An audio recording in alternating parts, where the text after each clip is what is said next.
आप देख रहे हैं न्यूज ऐसे भी लाइव। सबसे पहले सबसे तेज, अब एक नए अंदाज में हम आपको कराएंगे आज की बड़ी खबरों से रूबरू। हमारे चैनल से जुड़े रहने के लिए सब्सक्राइब करें। न्यूज ऐसे भी लाइव, सबसे पहले सबसे तेज। श्रीलंका में लहराए भारतीय ध्वज। आज एक बार फिर भारत की वॉलीबॉल टीम ने इतिहास श्रीलंका में रच डाला। वॉलीबॉल की टीम से नेतृत्व कर रही कशिश कुशवाहा अपनी टीम के साथ श्रीलंका में विजय प्राप्त की। आपको बता दें कि कशिश कुशवाहा मध्य प्रदेश के ग्वालियर जिले से हैं। कशिश कुशवाहा की टीम में अंजलि, प्रेमलता, साहिना, मधु, राखी, कशिश सहित अन्य खिलाड़ी शामिल थे। ये प्रतियोगिता कोलंबो में संयुक्त भारतीय खेलकूद महासंघ द्वारा 11 दिसंबर से 15 दिसंबर 2021 अंतर्राष्ट्रीय स्तर पर आयोजित की गई। भारत से 35 खिलाड़ियों ने भाग लिया था, जिसमें वॉलीबॉल और एथलेटिक और मार्शल आर्ट के प्लेयर थे। श्रीलंका से ग्वालियर लौटने पर रेलवे स्टेशन पर भव्य स्वागत किया गया। रेलवे स्टेशन से सिंधे की छावनी घर तक रैली के रूप में खिलाड़ी कशिश कुशवाहा ने सभी ग्वालियर वासियों का अभिवादन स्वीकार किया और उनको धन्यवाद किया।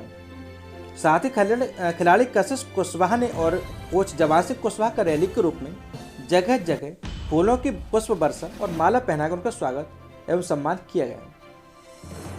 मीडिया से बात करते हुए कशिश कुशवाहा के कोच जवान सिंह कुशवाहा ने कहा कि मैं बहुत खुश हूँ क्योंकि मध्य प्रदेश के ग्वालियर शहर की कशिश कुशवाहा की वॉलीबॉल टीम ने श्रीलंका में इतिहास रच डाला। कशिश के परिवार वालों को हार्दिक शुभकामनाएं देता हूँ, उसको उज्जवल भविष्य की कामना करता हूँ। श्रीलंका से जीतकर प्रदर्शन कर खिलाड़ी कशिश कुशवाहा ने ग्वालियर अपने घर वापसी पर मीडिया से चर्चा करते हुए बताया कि मैं इस खेल की तैयारी पिछले 4 वर्षों से कर रही हूँ और आज जीत का श्रेय अपने माता पिता और अपने कोच को देना चाहती हूँ, जिन्होंने मुझे हर समय खेलने के लिए पूरा सपोर्ट किया। और मेरे कोच जवान सिंह कुशवाहा ने जमीनी स्तर पर मुझे पिछले 2 सालों से खेल का प्रशिक्षण दिया और आज मुझे जो मेडल और जीत मिली है उसका पूरा श्रेय मेरे कोच को जाता है, जिन्होंने हर समय मेरे आत्मविश्वास को बढ़ाया और जिसके कारण मुझे लगातार हर प्रतियोगिता में जीत मिल रही है। रिपोर्ट सागर शर्मा, ग्वालियर। आज आप श्रीलंका से खेल के आए हो, जीत कर आए हो, कैसा लग रहा है? क्या अनुभव है? अनुभव बताइए। अच्छा लग रहा है, वो बहुत खुशी हो रही है कि इंडिया के लिए गोल्ड लेकर आए हैं। किस तरह की प्रतियोगिता थी? कितने 6-7 कंट्री ने पार्टिसिपेट करा था, वहाँ काफ़ी टफ था और उसके बाद हमारा लास्ट फाइनल श्रीलंका के साथ था तो हमने वहाँ से जीते। कितने प्रतिभागी इसमें शामिल रहे? बहुत सारे 6-7 कंट्री आई थी उसमें, हर उसमें 6-7 लोग, उसमें पूरी टीम बनती है, उसमें पूरे आए। कितने समय से इस खेल की तैयारी कर रहे थे आप? 4 साल से खेल की तैयारी है। सर, किस तरह का अनुभव रहा आज? और जैसा कि आप बहुत अच्छी प्रतियोगिता रही श्रीलंका में।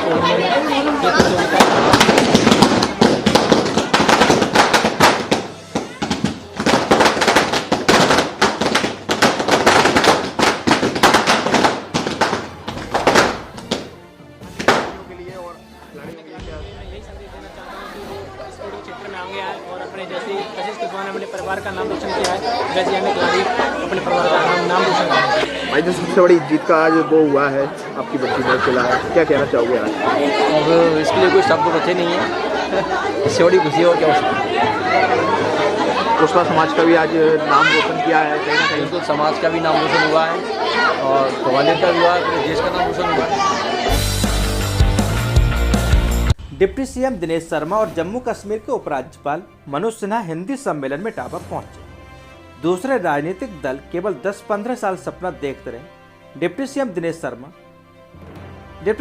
शर्मा ने साधा अखिलेश यादव पर निशाना। डिप्टी सीएम दिनेश शर्मा और उपराज्यपाल मनोज सिन्हा ने दीप प्रज्वलित करके कार्यक्रम को शुभारंभ किया।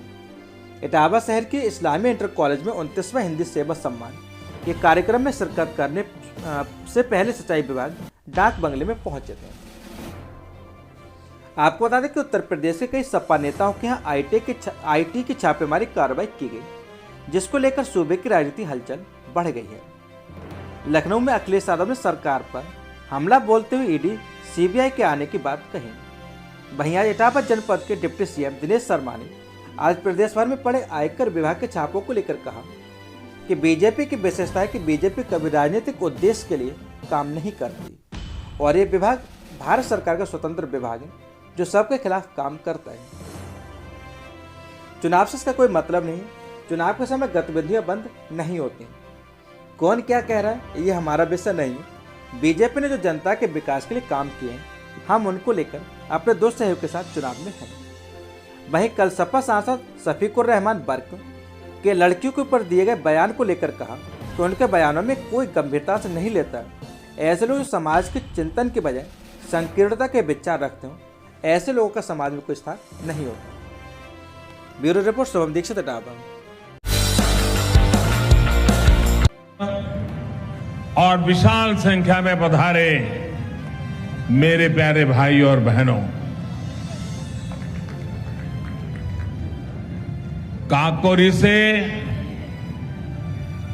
क्रांति की अलग जगाने वाले वीर शहीद क्रांतिकारीन राम प्रसाद बिस्मिल, अशफाक उल्लाह खान और रोशन सिंह का हम हाथ जोड़ के नमन कतई उनके पांव छुअतई।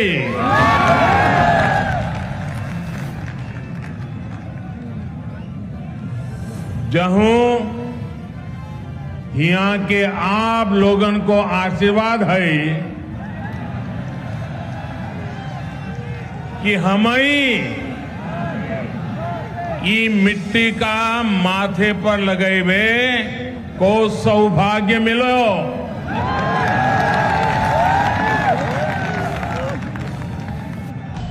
हे नहीं से ओजस्वी कमी दामोदर स्वरूप विद्रोही, राज बहादुर विकल और अग्निवेश शुक्ल ने वीर रस से क्रांति धारा बहाई हती। इतो ही नहीं, अनुशासन और वफादारी को संकल्प दिवाने वाले स्काउट गाइड के जनक पंडित श्री राम वाजपेयी जी की जन्मभूमि जहे धरती है। उत्तर प्रदेश के अयोध्या में श्री राम जन्मभूमि ट्रस्ट के अध्यक्ष महंत नृत्य गोपाल दास 16 महीने बाद पहुंचे राम जन्म परिसर। लेंगे निर्माणाधीन रामलला के मंदिर का जायजा, करेंगे रामलला में दर्शन और पूजन, उतारेंगे विराजमान रामलला की आरती। काफी लंबे समय से अस्वस्थ चल रहे श्री राम जन्मभूमि तीर्थ क्षेत्र ट्रस्ट के अध्यक्ष महंत नृत्य गोपाल दास 5 अगस्त 2020 को राम मंदिर की आधारशिला और प्रधानमंत्री के द्वारा रखे जाने के बाद पहली बार राम जन्मभूमि पहुंचे हैं। महंत नृत्य गोपाल दास की रिपोर्ट आजम खान, अयोध्या। आइए नजर डालते हैं अयोध्या की बड़ी खबर पर। आपको बता दें कि भाजपा शासित प्रदेशों के मुख्यमंत्रियों के अयोध्या आगमन के बाद अब महापौरों की टीम काशी से सीधा अयोध्या धाम पहुंची है। देश भर के लगभग 40 महापौर काशी से अपने परिवार सहित अयोध्या धाम पहुंचे, जिन्होंने सरयू पूजन, हनुमानगढ़ी दर्शन को रामलला का दर्शन किया और राम मंदिर निर्माण के कार्य को देखा। हाईवे स्थित पंचशील होटल में अयोध्या नगर निगम के महापौर ऋषिकेश उपाध्याय ने अयोध्या आए मेहमान महापौरों का रामलला का चित्र भेंट कर स्वागत किया। अयोध्या पहुंचे हरियाणा गुरुग्राम की महापौर मधु आजाद का कहना कि अयोध्या आकर रामलला का दर्शन कर मन बहुत खुश हुआ, जो सपने में सोचते थे कि आज वो अयोध्या आकर पूरा हो गया। उन्होंने देश के प्रधानमंत्री नरेंद्र मोदी जी को और उत्तर प्रदेश के मुख्यमंत्री योगी आदित्यनाथ जी को धन्यवाद ज्ञापित किया। वहीं कहा कि मुख्यमंत्री योगी जी ने जो विकास किया है उसके सामने कुछ भी नहीं है। वहीं महापौर ऋषिकेश उपाध्याय का कहना है कि भगवान राम के मंदिर निर्माण की शुरुआत पीएम नरेंद्र मोदी के हाथों ही हुई है। देश दुनिया से लोग अयोध्या आ रहे हैं, रामलला का दर्शन पर राम मंदिर निर्माण देखने आ रहे हैं। Report Azam Khan, bureau report Ayodhya. देखिए, जब से भव्य भगवान श्री राम के मंदिर का निर्माण इस देश के गौरव माननीय प्रधानमंत्री जी के हाथों से हुआ, उसके बाद देश ही नहीं पूरे दुनिया से लोग अयोध्या आ रहे हैं, भगवान रामलला का दर्शन करने आ रहे हैं और भगवान राम के जो भव्य मंदिर का निर्माण हो रहा है उसको देखने आ रहे हैं। इसके नाते से पर्यटन में बहुत बढ़ावा है, पूरे दुनिया से लोग यहाँ पर हैं। क्योंकि कोरोना एक जो वैश्विक महामारी आई, इसके बावजूद आप अयोध्या में देखते होंगे इतने पर्यटक आ रहे हैं। आने वाले दिनों में अयोध्या पर्यटन की दृष्टि से और श्रद्धालुओं की दृष्टि से बहुत ही यहाँ पर भीड़ रहेगी। वो किया तो उसके लिए हम आए थे और अब हमें अयोध्या दिखा रहे हैं। तो अयोध्या में आते ही हमारा तो मन खुशी प्रफुल्लित हो गया कि हम अपने राम जी की जन्मभूमि पे बैठे हैं इस समय और उनका भव्य मंदिर देख रहे हैं। कैसे महसूस कर रहे हो? बहुत अच्छा कि एक एनर्जी आ चुकी है हमारे अंदर कि जो हम सपनों में सोचते थे, बातें करते थे, आज हम वहाँ खड़े हैं। लगभग कितने लोग आप लोग के साथ? इस समय हम 60-70 के करीब आए हैं। सुनीता मैरिज लॉन में राष्ट्रीय प्रजापति महासंघ बदायूं के नेतृत्व में राष्ट्रीय प्रजापति स्वाभिमान समारोह का आयोजन किया, जिसमें समाज के लगभग 5000 भाई बहनों ने बढ़ चढ़कर सहभागिता की। समारोह के आयोजन में आए राष्ट्रीय महासंघ के प्रदेश अध्यक्ष सुरेश प्रजापति, प्रदेश में जिला स्तर के पदाधिकारियों ने कहा कि आने वाले विधानसभा चुनाव 2022 में जो राजनीतिक पार्टी हमारे प्रजापति समाज को संख्या के हिसाब से भागीदारी और विधानसभा चुनाव 2022 में समाज को और नेतृत्व करने की जिम्मेदारी समाज के व्यक्ति को देगी, प्रजापति समाज उस पार्टी के साथ है।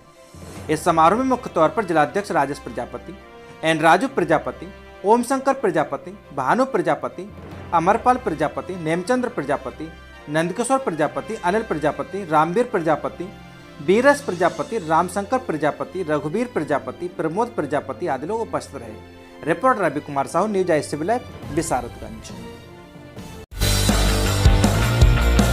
बागपत में अल्पसंख्यक अधिकार दिवस पर आयोजित कार्यक्रम में क्षेत्र की जानी मानी हस्तियों ने की शिरकत। कार्यक्रम में अल्पसंख्यकों के अधिकारों और उनके द्वारा सरकार द्वारा चलाई जा रही योजनाओं पर डाला गया प्रकाश। MGSL अमन स्कूल पांची के संचालिका गुलिस्ता मुमताज द्वारा शिक्षा के क्षेत्र में दिए जा रहे अहम योगदान की सराहना भी की गई। पूरा मामला उत्तर प्रदेश के बागपत का, जहां पर पांची गांव में स्थित MGSL अमन स्कूल में अल्पसंख्यक अधिकार दिवस बड़े ही धूमधाम और हर्षोल्लास के साथ मनाया गया। अल्पसंख्यक अधिकार दिवस पर आयोजित कार्यक्रम में क्षेत्र की जाने माने हस्तियों ने शिरकत की। इस अवसर पर एक विचार गोष्ठी का आयोजन भी किया गया, जिसमें अनेकों जाने माने प्रवक्ताओं ने लोगों को संबोधित किया।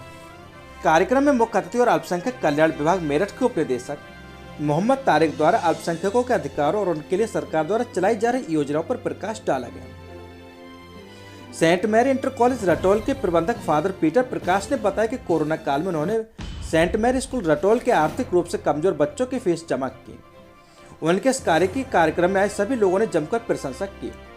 कार्यक्रम में विशेष अतिथि के रूप में शिरकत करने वाले मुफ्ती अली मोहम्मद साहब ने बच्चों की अच्छी तालीम पर जोर दिया और शिक्षा के क्षेत्र में किए जा रहे अहम योगदान के लिए स्कूल की संचालिका गुलिस्ता मुमताज की प्रशंसा की। प्रसिद्ध समाजसेवी प्रमोद गोस्वामी ने स्कूल के संचालिका गुलिस्ता मुमताज को हिंदुस्तान की मलाला बताते हुए सभी को उनके व्यक्तित्व से प्रेरणा लेने के लिए कहा। Report Vivek Jain, news ICB live, Baghpat.